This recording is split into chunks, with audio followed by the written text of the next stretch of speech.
Hello students. तो चलिए आज के वीडियो क्लास को हम स्टार्ट करते हैं। आज की इस वीडियो में हम क्लास 11th की केमिस्ट्री को स्टार्ट करेंगे और ये वीडियो क्लास 11th केमिस्ट्री की पहली वीडियो है और आज से रेगुलर आपको वीडियो मिलेगी और हम लोग कोशिश करेंगे कि ज़्यादा से ज़्यादा सिलेबस को बहुत कम समय में कवर कर सकें।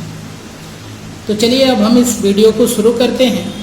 आज हम लोग केमिस्ट्री से पहले लेसन को पढ़ेंगे जिसका नाम है रसायन विज्ञान की कुछ मूल अवधारणाएं। यदि इस चैप्टर को हम देखें तो इस चैप्टर की पहली टॉपिक है रसायन विज्ञान का विकास। तो चलिए सबसे पहले हम बात करते हैं रसायन विज्ञान का विकास। तो यदि हम बात करें अपने प्राचीन भारत की, तो प्राचीन भारत में और भारत के साथ चीन को भी आप ले सकते हैं। प्राचीन भारत में जो निवासी थे, जो लोग रहते थे, वो रसायन विज्ञान के बारे में बहुत सारी चीज़ें जानते थे और रसायन विज्ञान के बहुत सारे प्रक्रियाओं को अपने दैनिक जीवन में वो निरंतर यूज भी करते थे, उपयोग करते थे। जैसे वे दूध से दही बनाते थे और ऐसे ही बहुत सारी चीज़ों में वो रसायन विज्ञान का उपयोग करते थे। लेकिन उस समय रसायन विज्ञान का जो कॉन्सेप्ट था ये व्यवस्थित नहीं था। मतलब रसायन विज्ञान एक सब्जेक्ट के रूप में, एक विषय के रूप में व्यवस्थित नहीं था। फिर उसके बाद थोड़ा सा हम लोग आगे आते हैं तो दो घटनाएं हमको सुनने को मिलती हैं। ठीक है, एक सुनने को मिलता है पारस पत्थर के बारे में। आप लोग सुने होंगे कि पारस पत्थर ऐसा पत्थर होता है जो यदि सोने से टच हो जाए, यानी कि सोने को स्पर्श करे तो लोहे को स्पर्श करे तो लोहा सोना में परिवर्तित हो जाता है। मतलब पारस पत्थर ऐसा पत्थर होता है जो लोहे को सोने में बदल सकता है। और दूसरी बात हमको सुनने में आता है कि अमृत कोई पदार्थ होता है। अमृत कोई ऐसा पदार्थ होता है जिसको पीने के बाद या जिसका उपयोग करने के बाद व्यक्ति को कोई बीमारी नहीं होता है और साथ साथ उसकी मृत्यु भी नहीं होती। तो जब ये दो बातें लोगों के सामने आई तो लोगों में एक जिज्ञासा उत्पन्न हुई इसके कारण को जानने की कि इसमें क्या ऐसी खास बात है। इसका कारण क्या है कि पारस पत्थर ही ऐसा पत्थर है जो लोहे को सोने में बदल सकता है और किसी अन्य पत्थर और पारस पत्थर में क्या अंतर है। और ठीक ऐसे ही जो अन्य पदार्थ हैं जो हमारे लिए उपयोगी हैं उससे अमृत किस प्रकार से भिन्न है, ये जानने की जिज्ञासा उत्पन्न हुई। तब लोगों ने इस जिज्ञासावश तत्वों का और विभिन्न पदार्थों का अध्ययन शुरू किया और जिससे रसायन विज्ञान की शुरुआत हुई व्यवस्थित तरीके से। और बाद में जब यूरोप की सभ्यता आई भारत में तो यूरोपियों की वजह से या फिर आप कहिए अरब से जो सभ्यताएं आई उसकी वजह से और यूरोप से जो सभ्यताएं आई उसकी वजह से रसायन विज्ञान का विकास बहुत तेजी से हुआ। और धीरे धीरे लोगों को लगा कि रसायन विज्ञान एक ऐसा शास्त्र है, एक ऐसा विज्ञान है जो हमारे जीवन के प्रत्येक पहलुओं से जुड़ा हुआ है, जिससे रसायन विज्ञान के विकास में और भी निरंतर तेजी आती गई और रसायन विज्ञान दिन प्रतिदिन विकसित होता गया। तो ये मैंने आपको संक्षिप्त इतिहास बताया रसायन के विकास का। ठीक है, इसके पहले रसायन विज्ञान शुरू करने से पहले रसायन विज्ञान से संबंधित बहुत सारे सब्जेक्ट शुरू किए, जैसे रस शास्त्र शुरू किया गया। तो वो सब अपने बुक में आप पढ़ सकते हैं, जिसमें कोई ऐसी बात नहीं है जो आपके क्वेश्चन में आया और जिसको हम लोग बहुत ज़्यादा फोकस करें। तो ये हमने थोड़ा सा आपको समझा दिया रसायन का विकास। और आपको क्या करना है कि अपने बुक को अच्छे से पढ़ लेना है और रसायन के विकास को वहाँ से समझने का प्रयास करना है। कोई कंफ्यूजन होगा तो फिर हमसे आप डिस्कस कर सकते हैं। दूसरी हेडिंग हमको पढ़ना है रसायन का महत्व। या आपके ये रसायन विज्ञान का महत्व। तो रसायन विज्ञान बहुत ही महत्वपूर्ण विषय है क्योंकि अभी हमने बताया ये हमारे जीवन के प्रत्येक पहलुओं को छूता है। जैसे हम अपने दैनिक जीवन में जो भी वस्तुएं यूज करते हैं, जैसे आप प्लास्टिक का यूज करते हैं तो प्लास्टिक भी एक संश्लेषित पदार्थ है जिसको रसायन विज्ञान के नियमों के आधार पर ही तैयार किया जाता है। इसके अलावा बहुत सारे आप कलर यूज करते हैं। ठीक है, तो बहुत सारे रंग जो संश्लेषित किए जाते हैं। आप नायलॉन यूज करते हैं, टेफ्लॉन यूज करते हैं, ये सब ऐसे पदार्थ हैं। इसके अलावा आप बहुत सारा मेडिसिन यूज करते हैं, दवाएं यूज करते हैं, अल्कोहल का उपयोग करते हैं, ये सब रासायनिक पदार्थ हैं और जिनका निर्माण रसायन विज्ञान के बढ़ते नॉलेज के आधार पर ही संभव हो पाया। जैसे जैसे रसायन विज्ञान का विकास होता जाएगा हमारे सामने और भी बेहतरीन वस्तुएं बनती जाएंगी। जैसे आप लोग सुन रहे होंगे नैनो ट्यूब के बारे में, तो नैनो ट्यूब के बारे में आप लोग सुने होंगे, तो नैनो ट्यूब का निर्माण होगा जिससे और भी अच्छी अच्छी टेक्नोलॉजी डेवलप हो पाएंगी। और ये सब क्या है, रासायनिक पदार्थ, और रसायन के विकास के कारण ही ये चीज़ें हमारे जीवन में आ पाई। तो और भी ज़्यादा आप जानना चाहते हैं तो रसायन के महत्व को आप अपनी बुक में पढ़ लीजिए।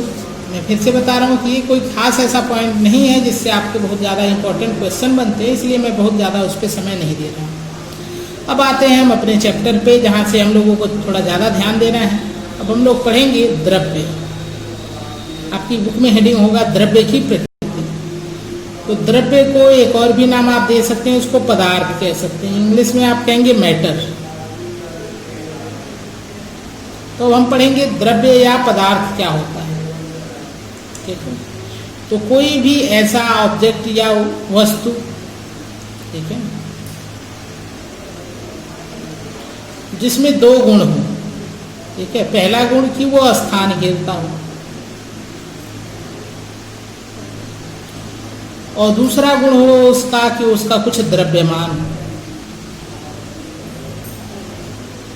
तो ऐसी कोई भी वस्तु जिसमें ये दोनों गुण होते हैं, पहला गुण कि वो स्थान घेरता हो और उसमें द्रव्यमान होता हो, उसको हम कहते हैं पदार्थ या द्रव्य। यहाँ से आप उसको परिभाषित भी कर सकते हैं।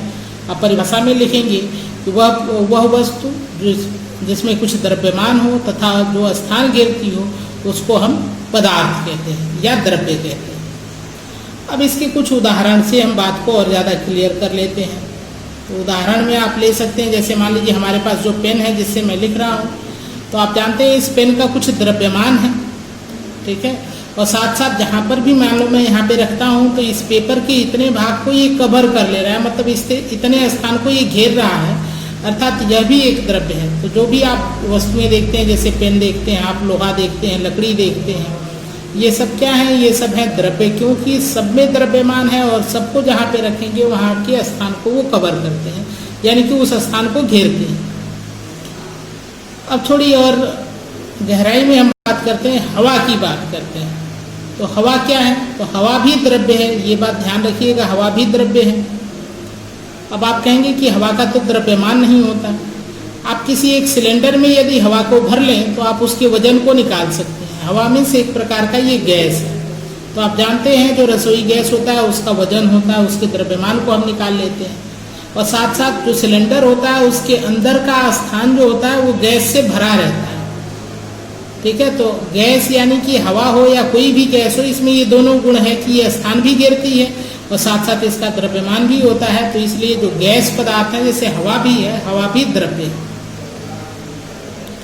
अब बात करें कि क्या ऐसी चीज़ है जो द्रव्य नहीं है, तो जैसे आप बात करें भावनाएं, तो भावनाएं जैसे आपके मस्तिष्क में हैं, ठीक है, तो यहाँ पर जैसे आपको घृणा है किसी से, ठीक है, तो ये जो भावनाएं हैं इसका कोई द्रव्यमान नहीं है और साथ साथ ये मस्तिष्क में आपकी जगह को कवर नहीं करते हैं, कोई इसको स्थान नहीं चाहिए रहने के लिए, बस वो मस्तिष्क की एक सोच है।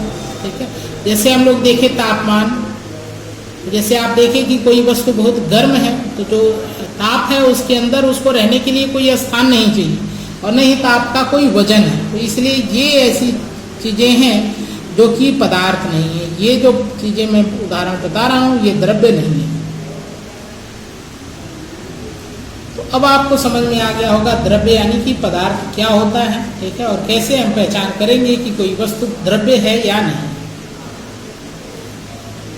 अब हम बात करते हैं थोड़ा सा पदार्थ के गुण पर। क्या हम क्या पदार्थ के सामान्य गुण आप लिख सकते हैं, तो मैं यहाँ पे गुण ही लिख देता हूँ, आप सामान्य गुण लिख सकते हैं। कोई भी पदार्थ जब हम देखते हैं तो हमको वो एक ऐसे कंटिन्यूअस टुकड़े की तरह दिखाई देता है। कंटिन्यूअस मीन्स एक ऐसे पूरे टुकड़े की तरह दिखाई देता है।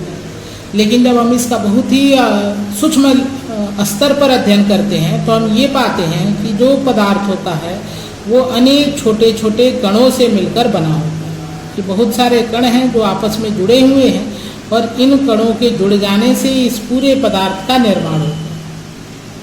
ये जो कण है जिससे मिलकर ये पदार्थ बना है, इसको हम कहते हैं अणु। अंग्रेजी में आप कहेंगे मॉलिक्यूल। तो पदार्थ अनेक सूक्ष्म इकाइयों से बने होते हैं जिसको हम कहते हैं अणु, या इंग्लिश में कहते हैं मॉलिक्यूल। किसी भी पदार्थ में जो अणु होते हैं वो पूरी तरह से एक दूसरे के संपर्क में नहीं होते, मतलब ऐसे वो छुएंगे नहीं एक दूसरे को। उनके बीच में हमेशा एक स्थान रहेगा, ये कम हो या ज़्यादा हो लेकिन स्थान होगा, और इस स्थान को हम नाम देते हैं अंतरा आणविक स्थान।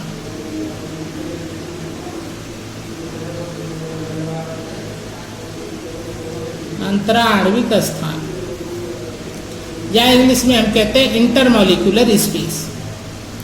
और दूसरी बात कि ये जो अणु हैं, कोई भी दो अणु आप ले सकते हैं इसमें से, ये हमेशा एक दूसरे को आकर्षित करते हैं। तो दो अणु के बीच एक बल लगता है, सामान्यतः यह बल आकर्षण का होता है, कभी कभी इससे अलग भी हो सकता है, ठीक है, तो उसकी बात हम लोग बाद में करेंगे, लेकिन सामान्यतः दो अणुओं के बीच आकर्षण बल कार्य करता है। तो ये हमने देखा पदार्थ की कुछ विशेषताएं। इसके अलावा एक और भी बात आप ध्यान रख सकते हैं कि जो ये पदार्थ के अणु हैं, ये अपने चारों तरफ जो स्थान है इसमें ये अनियमित गति करते रहते हैं। तो पदार्थ के अणु अपने चारों ओर अनियमित गति करते रहते हैं। तो हमने देखा कि पदार्थ जो होते हैं वो अणु से बने होते हैं, अणु के बीच में अंतराणविक स्थान होता है और अणु के मध्य आकर्षण बल लगता है, और साथ साथ ये निरंतर गति करते रहते हैं, जिसको अनियमित गति कहेंगे, क्योंकि वो कोई नियम नहीं है उसका किधर गति करेगा, तो निरंतर अनियमित गति करते रहते हैं। तो ये है पदार्थ की कुछ विशेषताएं। अब इसके बाद देखिए, यदि पदार्थ के मान लीजिए ये दो अणु हैं पदार्थ के, इन दोनों के बीच की दूरी बहुत कम है, तो इनके बीच लगने वाला आकर्षण बहुत अधिक होगा। तो ये ध्यान रखेंगे कि जब अणु के मध्य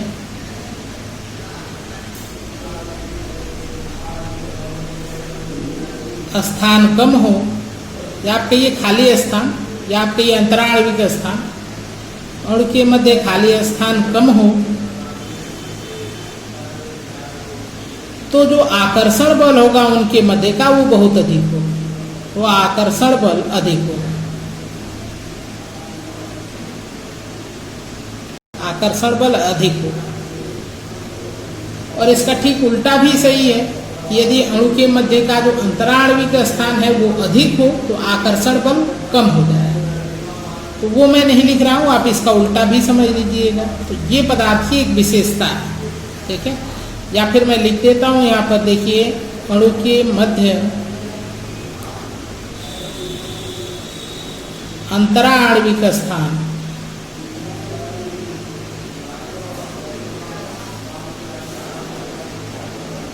अंतराणविक स्थान अधिक होने पर आकर्षण बल कम होगा।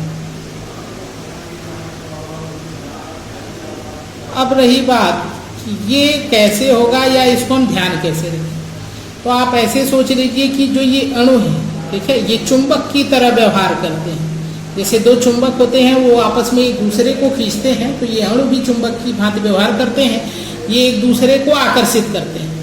आप जानते हैं कि यदि दो चुंबक के बीच हम दूरी ज़्यादा कर दें तो इनके बीच का जो लगने वाला आकर्षण बल है वो कम हो जाता है, और दो चुंबक को यदि हम पास पास रखें तो इनके बीच का आकर्षण बल अधिक होता है। तो ठीक यही कंडीशन होती है अणु के लिए कि जब उनके बीच का स्थान कम होता है तो आकर्षण बल अधिक होता है, और जब स्थान अधिक हो जाता है तो आकर्षण बल कम हो जाता है। एक पॉइंट और भी यहाँ से आप समझ लीजिए कि यदि दो अणु हैं, ठीक है, मान लीजिए यहाँ पे मैं बना रहा हूँ आपको समझने के लिए, दो अणु हैं और इनके मध्य का आकर्षण बहुत अधिक है, आकर्षण अधिक है। दो अणु के मध्य का आकर्षण यदि अधिक हो तो इनकी गति, जो आप जानते हैं कि अणु हमेशा अनियमित दिशाओं में गति करते रहते हैं, तो इनकी जो गति थी, अनियमित गति थी, वो कम हो जाएगी। आकर्षण जितना अधिक रहेगा गति उतनी ही कम होगी, या इसका उल्टा हो जाएगा, आकर्षण जब कम होगा तो वो गति अधिक करेगा। जो आगे आपको यूज करना है, तो आगे जब आप इसका यूज करेंगे तो आपको और अच्छे से ये क्लियर हो जाएगा। तो ये हमने पढ़ा कि पदार्थ क्या होते हैं या द्रव्य क्या होते हैं और द्रव्य के कुछ सामान्य गुण क्या होते हैं। अब हम बात करेंगे द्रव्य की अवस्थाओं पर। देखिए हम यहाँ पे हेडिंग लगाते हैं, पदार्थ या द्रव्य, पदार्थ को ही आप द्रव्य कहेंगे, द्रव्य की अवस्था।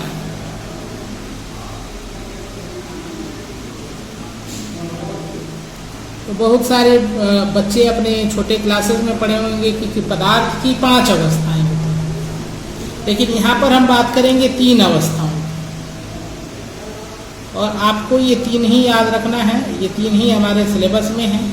तो पदार्थ की 3 अवस्थाएं होती हैं, आपके ये मुख्य रूप से 3 अवस्थाएं होती हैं। एक होता है ठोस, दूसरा द्रव और तीसरा गैस। इसके अलावा बहुत सारे लोग जानते होंगे कि चौथी अवस्था प्लाज्मा होती है और 5वीं अवस्था होती है बोस-आइंस्टीन कंडेंसेट। लेकिन हम यहाँ पर 3 अवस्थाओं को लेकर ही बात करेंगे, हमारी बुक में ये 3 अवस्थाएं ही दी गई। तो पदार्थ के मुख्य रूप से 3 अवस्थाएं होती हैं। अब इन 3 अवस्थाओं में कुछ खास बात है, कुछ इनकी विशेषता है और इन तीनों में कुछ अंतर भी है, जिसको हम लोग एक एक करके समझने का प्रयास करेंगे। तो चलिए सबसे पहले हम बात करते हैं ठोस की। ठोस को इंग्लिश में कहते हैं सॉलिड। तो देखिए पदार्थ की जो ठोस अवस्था होती है, इसकी एक खास बात होती है कि ठोस अवस्था में पदार्थ का जो आकृति होता है और जो उसका द्रव्यमान आयतन होता है वो निश्चित होता है। तो ठोस अवस्था पदार्थ की वह अवस्था है जिसमें उसका आकार और आयतन, ये 2 ऐसे गुण हैं जिसके आधार पर आप ठोस, द्रव और गैस अवस्थाओं को परिभाषित करेंगे। तो ठोस में क्या खास बात है, आकार निश्चित होता है और आयतन भी निश्चित होता है। तो आप इसको पूरी लैंग्वेज में लिखना चाहें तो आप लिखेंगे पदार्थ की वह अवस्था जिसमें आकार एवं आयतन दोनों निश्चित होता है, ठोस अवस्था कहलाती है। अब निश्चित होने का क्या अर्थ है, इसको आप समझिए। मान लीजिए कि आपके पास, पहले उदाहरण की बात करते हैं ताकि आप उससे समझ सकें। अब ठोस के उदाहरण की बात करते हैं, ठीक है। तो जैसे मान लीजिए हमारे पास एक पेन है और ये पेन ठोस है। तो इस पेन को आप देख सकते हैं, इसका एक निश्चित आकार है। इसको यदि हम तोड़े ना, जलाएं ना, तो इसका आकार ये हमेशा ऐसा बना रहेगा, ठीक है। तो इसी प्रकार जितने भी ठोस होते हैं उसका निश्चित आकार होता है। जैसे हम मान लो ले लेते हैं, मान लो एक पत्थर ले लेते हैं, ठीक है। तो इसका एक निश्चित आकार है, ठीक है। और साथ साथ इस पेन का जो आयतन है, मतलब जो लंबाई, चौड़ाई, ऊंचाई है, जो भी इसका व्यास है, वो सब निश्चित है, अर्थात इसका आयतन निश्चित होगा। आप मैथ में पढ़े होंगे कि आयतन कैसे निकालते हैं। जैसे मान लीजिए घन रहता है तो आप लंबाई, चौड़ाई, ऊंचाई या a क्यूब कर देते हैं, ठीक है। तो आयतन किसी आप निकालेंगे इसका, ठीक है। तो आयतन इसका एक निश्चित होगा, ये नहीं कि दोबारा निकालेंगे तो कम या ज़्यादा हो जाएगा, या फिर इसको आप कहीं और पे रख के कहीं दूसरा इसके स्थान को बदल के आयतन निकालेंगे तो इसका आयतन बदलेगा। आयतन इसका निश्चित होता है, आकार भी निश्चित होता है। तो ये हो गया ठोस, ठीक है। अब हम बात करेंगे, ये हो गई ठोस की परिभाषा। हम बात करेंगे अब ठोस के गुण की। तो गुण आप ठोस का समझ लेंगे तो द्रव और गैस का बहुत आसानी से समझ पाएंगे। तो देखिए पहली बात तो अभी हमने बात की कि आकार निश्चित होता है, जो कि आपने परिभाषा में ही लिख लिया है, दोबारा भी मैं लिख देता हूँ। तो आकार निश्चित होता है। और अभी दूसरी बात हमने बताया आपको ठोस के बारे में कि ठोस का आयतन निश्चित होता है, आकार और आयतन दोनों निश्चित है। अगली बात कि जो ठोस के अणु होते हैं, ठीक है, इनके मध्य अंतरा आणविक स्थान, अणु के मध्य अंतरा आणविक स्थान बहुत कम होता है। अंतरा आणविक स्थान बहुत कम होता है।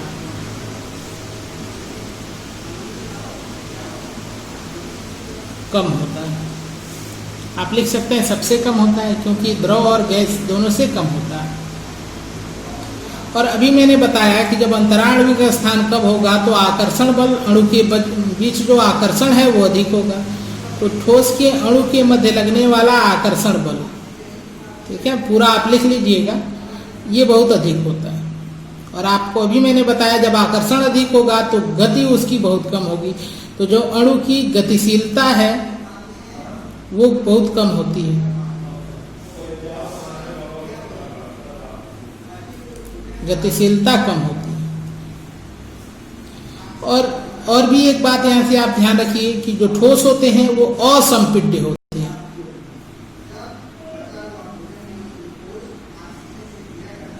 असंपीड्य होते हैं। असंपीड्य को हम कहते हैं नॉन कंप्रेसिबल।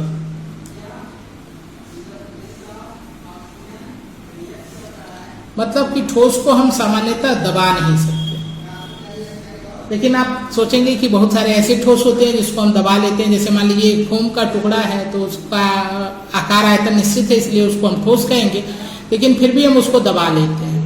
तो ऐसा इसलिए होता है क्योंकि उसके अंदर हवा भरा होता है, छोटे छोटे उसमें छिद्र होते हैं जिसमें हवा भरी होती है। तो जब आप दबाते हैं तो वो छिद्र होने की वजह से या उसके अंदर हवा होने की वजह से वो दबता है। यदि वो पूरी तरह से भरा होता है ठोस अणुओं के द्वारा तो फिर आप उसको नहीं दबा पाते। तो ये ठोस के मुख्य गुण हो गए। ठीक ऐसे ही आप द्रव के बारे में लिख लेंगे, ठीक है। द्रव को अंग्रेजी में लिक्विड कहते हैं। सबसे पहले परिभाषा आप लिखिए। तो परिभाषा के लिए आप क्या लेंगे, दो गुण का आधार बनाएंगे, एक बनाएंगे आकार का और दूसरा आयतन का। इन दोनों गुणों के आधार पर ही आप बार बार परिभाषा को लिखिए।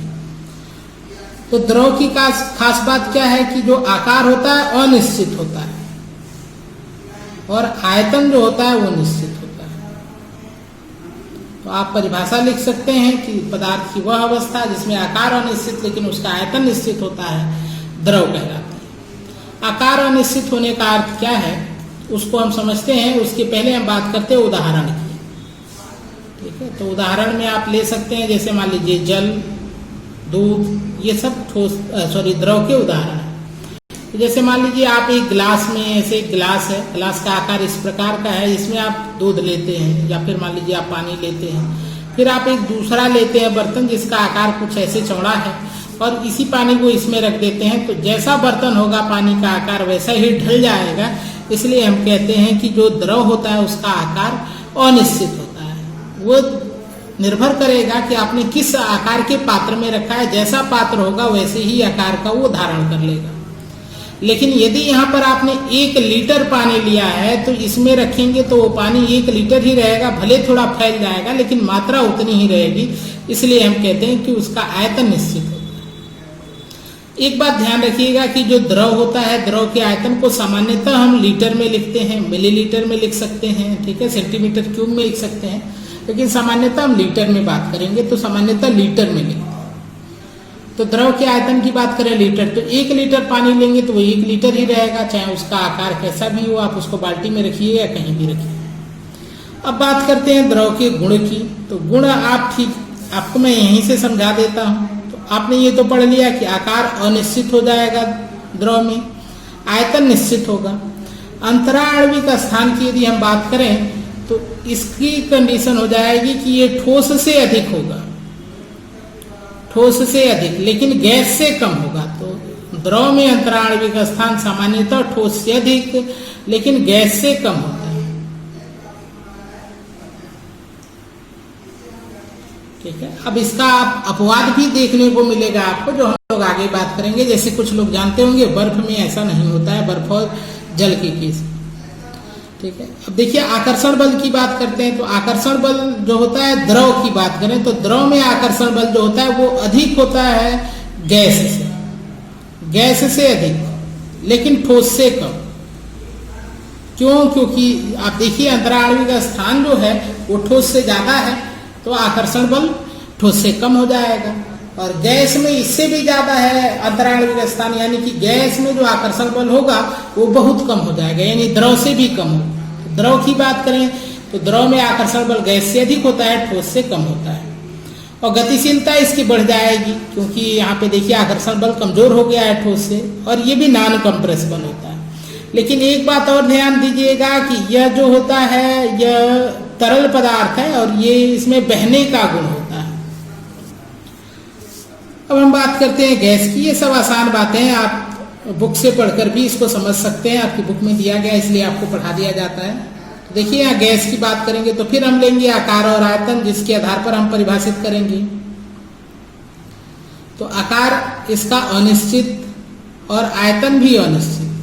तो गैस वह अवस्था है जिसमें आकार और आयतन दोनों अनिश्चित होता है। जैसे हम बात कर ले वायु, ठीक है, oxygen gas, hydrogen gas, carbon dioxide gas, ये सब क्या है, गैस के उदाहरण है। अब गुण की बात करें तो गुण में आपने बात किया आकार अनिश्चित, आयतन भी अनिश्चित।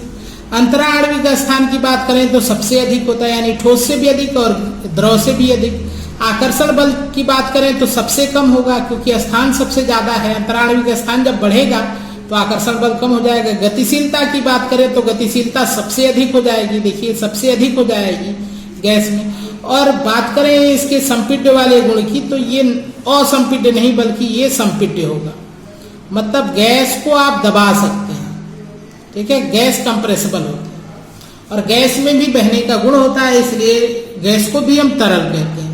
तो तरल हम किसको कहेंगे, द्रव को भी कहते हैं और गैस को भी कहते हैं, क्योंकि एक स्थान से दूसरे स्थान तक उनके अणु स्वतः ही जाते हैं, इसलिए उनको हम तरल कहते हैं। तो ये हमने बात किया कि पदार्थ की अवस्थाएं क्या हैं। अब अगली वीडियो में हम लोग बात करेंगे कि इन अवस्थाओं को एक अवस्था हम परिवर्तित कैसे करते हैं, मतलब ठोस को द्रव में, द्रव को गैस में हम किस प्रकार से परिवर्तित करते हैं और इन परिवर्तन के लिए हम शब्द क्या यूज करें। आज की वीडियो में बस इतना ही, धन्यवाद।